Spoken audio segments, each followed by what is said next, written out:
એ આ ભીંડા તો નિંગાલો જે પીળા પડી ગયેલા રે.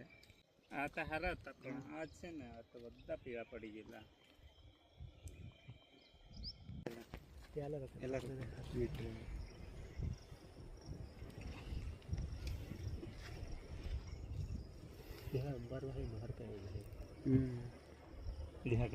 बाहर पूरा जाता है पण आपल्याला उत्पादन येते वाहे लागू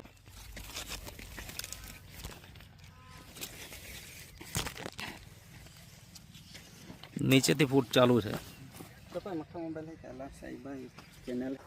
નમસ્કાર ખેડૂત મિત્રો, આજે આપણે એક એવા ખેડૂત મિત્રને મળવા માટે આવેલા છે કે જેમને ત્યાં ભીંડાની ખેતી કરી છે. હવે આમ જોવા જઈએ તો આ તાલુકો કયો? નવાપુર અને જિલ્લો નંદુરબાર. અને આપણું ગામનું નામ શું? ખોકરવાડા. હા, તો આ ગામની અંદર તમારા સિવાય ઘણા બધા લોકો ભીંડા કરતા જ હશે, બરાબર ને? મોટા ભાગે ભીંડાની ખેતી થાય. બીજી કઈ ખેતી થાય? બીજું કઈ મકાઈ ને એવું. બરાબર, શેરડી મકાઈ થાય, બરાબર ને? શાકભાજી બીજી પણ થાય, પણ સૌથી વધારે ભીંડા થાય એવું ખરું? એમ તો થોડોક 5-6 જણ કરે, એમ વધારે નહીં. ઓકે, તો તમે કેટલા વર્ષથી ભીંડાની ખેતી કરો છો? આ તો 5 વર્ષ આગાડી કરેલી, પણ પાછું પાણીની સગવડ નહીં હતો એટલે પાસે આ વર્ષ જ કરી એમ. અચ્છા, એટલે આ તમે 5 વર્ષ પહેલા કરેલી ને આજે હમણાં ચાલુ છે, બરાબર ને? એટલે પૂરો અનુભવ નથી. હા, પૂરો અનુભવ. તો તમારું નામ જણાવો પેલા તો. મારું નામ સંદીપભાઈ રૂપજીભાઈ ગામિત. હા, ખોકરવાડા. હા, તાલુકા નવાપુર, જિલ્લો નંદુરબાર. ઓકે, હવે મને એ જણાવો કે આપણે અહીંયા જોયું તો 3 ખેતર તમારા છે, ત્યાંથી લઈને મતલબ એક ખેતર ત્યાં ઉપર છે, એક ખેતર આ છે અને બીજું ખેતર અહીંયા છે, બરાબર ને? તો આમાં કઈ જાત ભીંડાની તમે રોપી એ થોડીક વાત કરો. આ 030 છે 1 કિલો. હા, અને આ નીચલા બંધિયામાં તો 60-67 છે. Okay, 1 kilo. તો મતલબ 2 અલગ અલગ જાત છે. હા, 2 અલગ અલગ જાત છે, બરાબર ને? તો હવે મને એ જણાવો કે આ ભીંડાની ખેતી તમે બીજા વર્ષે જ કરી રહ્યા છે, મતલબ 5 વર્ષ પહેલાં કરેલી અને આ મતલબ બીજી વખત તમે કરી. તો ત્યારની જે ખેતી અને આજની ખેતી એમાં શું ફેરફાર તમને લાગે? એમ તો આ દવાઈ વાપરી એટલે આ ભીંડામાં તો હમણાં સારું લાગે એમ. ત્યારે તો એટલો બધો નહીં નીકળે એમ. બરાબર, ત્યારે કેટલું નીકળતું હતું? ત્યારે કોઈ 30-40 કિલો જેવા નીકળતા હતા. અચ્છા, 30-40 કિલો. હા. અને અત્યારે કેટલું નીકળે ઉત્પાદન? અત્યારે 90-80 કિલો નીકળતા છે. 90-80 કિલોના આસપાસ તમારું ઉત્પાદન નીકળે છે. કેટલા દિવસના અંતરે તોડો છો? 1 દિવસે. 1 દિવસ વચ્ચે ખાલી રાખો? હા, 1 દિવસ ખાલી. અને પછી એના પછી બીજા દિવસે તોડી નાખો?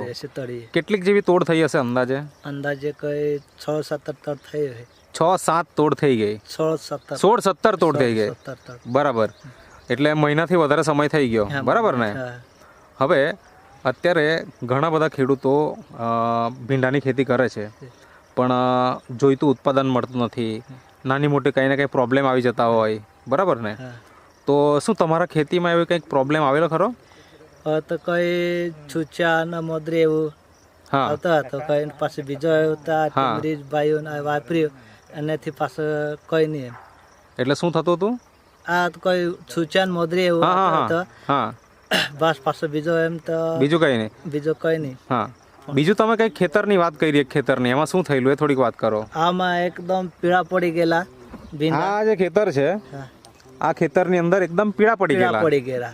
હા, અત્યારે બને નહીં એવું કરતા હતા, પણ પાછો ટીમરીજ ને બાઈ. એટલે છોડ કેટલા નાના હતા ત્યારે પીળા થઈ ગયેલા? રોપેલા ને કેટલા દિવસ પછી ની વાત? આ તો 3-35 થાય ને આ ઉપર ને ભાગાળો ફૂલમાં આવી ગયેલો. હા, આ જે છોડ છે આ ફૂલ આવી ગયેલા. અને આ જે ખેતર છે એ પીળું પડી ગયેલું. હા, પીળું પડી. અને કેટલા 3 પાન હતા? હા, મતલબ કે આ જે ખેતર છે અને આ બંને વચ્ચે રોપાણનું કેટલું અંતર? કેટલા દિવસનું અંતર? અંતર તો કઈ ને 1 જ દિવસે રોપેલા. 1 જ દિવસે રોપેલા? હા, પાણી. અને આની અંદર એવું થયેલું કે ફૂલ આવી ગયેલા, બરાબર ને? એટલે ભીંડાનો લાગ ચાલુ થઈ ગયો કેવાય. હા, ભીંડાને લાગ ચાલુ થયો. અને જે આ ખેતર છે આમાં શું થયેલું? 3-35 ના હતા, એકદમ પીળા પડી ગયેલા. હવે જ્યારે ખેતર પીળું થઈ જાય એટલે ખેડૂતને ચિંતા તો થાય. તમને પણ ચિંતા થઈ હશે. ચિંતા થાય છે. કેટલા કિલો બિયારણ રોપેલું છે ટોટલ? 2 કિલો. 2 કિલો. ના ક્યારામાં કેટલું હશે? આ 1.5 કિલો જેવો છે. 1.5 કિલો. હા. તો એટલું બિયારણ જો ફેલ જવાનું એવું લાગે તો આપણને નિરાશા થાય. હા થાય. તો તમે પછી તેના પછી શું વિચાર્યું, શું કરવાનું વિચાર્યું? હા તો હવે હું શું કરવાનું કોઈ નહીં, હવે થઈ ગયેલો મનમાં પણ હવે આપણે હા મતલબ કે પીળું ખેતર થઈ ગયું, હા તમે ટેન્શનમાં હતા, ટેન્શનમાં હતા. પછી શું કર્યું? પાછું કઈ નહીં, દીપુભાઈ હતા અને એને મિત્રો મળ્યા, એને કહેતા હતા કે આ દવા છાંટે તો સારું પડે એમ કહેતા હતા. પાછા એને ફોન કર્યો, હા એટલે આને કોન્ટેક્ટ થઈ, પાછા એને ખેતરે લઈ આવ્યો ને. આ જે ભાઈ છે અહીંયા બાજુમાં ઊભેલા છે, ઈકુભાઈ, બરાબર ને, એમનો કોન્ટેક્ટ તમે એમને જોડે કર્યો. હા. ઈકુભાઈ તમે થોડીક વાત કરો કે કઈ રીતના એમના જોડે કોન્ટેક્ટ થયો? મારો બેન લાગે એનો છોકરો છે, બળપુંજા ત્યાં દુકાને રહેતો છે એરિયો. મારું સ્ટેટસ જોયું કે ભાઈ ભીંડા કરતા છે ને બાયોફિટની બધી પ્રોડક્ટ એ ભીંડામાં વાપરતા છે ને આ રીતનું એનું ભીંડામાં સારું એવું પરિણામ મળેલું છે એમ કરીને એમને સંદીપભાઈને સ્ટેટસ બતાવ્યું. એટલે તમારા જે કોઈ ઓળખીતા સગાવાલા એમનું સ્ટેટસ જોઈને એમણે એમના મારફતે તમારો કોન્ટેક્ટ થયો, બરાબર ને? બરાબર. હા. પછી તમે એના વિઝિટ માટે આવ્યા, પછી શું થયું? પછી ભીંડા તો એકદમ પીળા થઈ ગયેલા હતા. હા. તો મેં કીધું સંદીપભાઈ આમાં આપણી પ્રોડક્ટ વાપરો સ્ટીમ રીચ બાયો ને સહેતને નીચે ડિન્ચિંગ કરો તો તમારો ડેવલપ થઈ જાય, ભીંડા તમારા ખોટમાં નહીં જાય એમ. બરાબર છે. તો ત્યાર પછી તમે દવા લીધી નેટસફ કંપનીની. કઈ કઈ દવા લીધી જે અહીંયા રાખી છે આપણે અહીંયા? એ જ ને? આ જ બધી લીધેલી ને? આમાં તો પેલો એક નથી છે, વેમ નથી. અચ્છા, વામ નથી. બાકી આ સ્ટીમ રીચ છે, બાયો 99 છે, NPK છે, સેત છે, અને બીજું તમે વામ. આટલી વસ્તુ તમે તમારા ખેતરમાં વાપરવાની શરૂઆત કરી. તો કેટલી વાર છંટકાવ, મતલબ કેટલા દિવસે છંટકાવ કરો છો અને જમીનમાં કેટલી વખત આપ્યું? આ જમીનમાં NPK 3 વખત ડ્રેસિંગ કરી. હા. એને છંટકાવ કરતા હતા અઠવાડિયામાં એક વખત. હા. હવે એનાથી તમને અત્યારે શું ફાયદો દેખાય છે તમારા ખેતરમાં? મારા ખેતરમાં તો એકદમ પીળા પડી ગયેલા, પાછળ સારું બની ગયા, એટલે સારું એકદમ લીલુંછમ ખેતર થઈ ગયું. લીલુંછમ દેખાય ખેતર. બરાબર. અને બીજો ફાયદો શું થયો?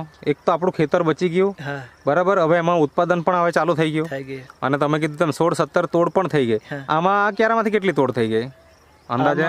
અંદાજે 10-12 હે. 10-12 તોડ અહીંયા પણ થઈ ગઈ. જે ખેતર કદાચ કાઢી નાખવા પડે એમ હતું, ખરાબ થઈ જાય તો, બરાબર ને? અને એમાં તમે નેટસફ કંપનીની જે પ્રોડક્ટ છે આનો તમે ઉપયોગ કર્યો, અને એનાથી આ ખેતર જે છે આજે ડેવલપ થઈ ગયું, બરાબર ને?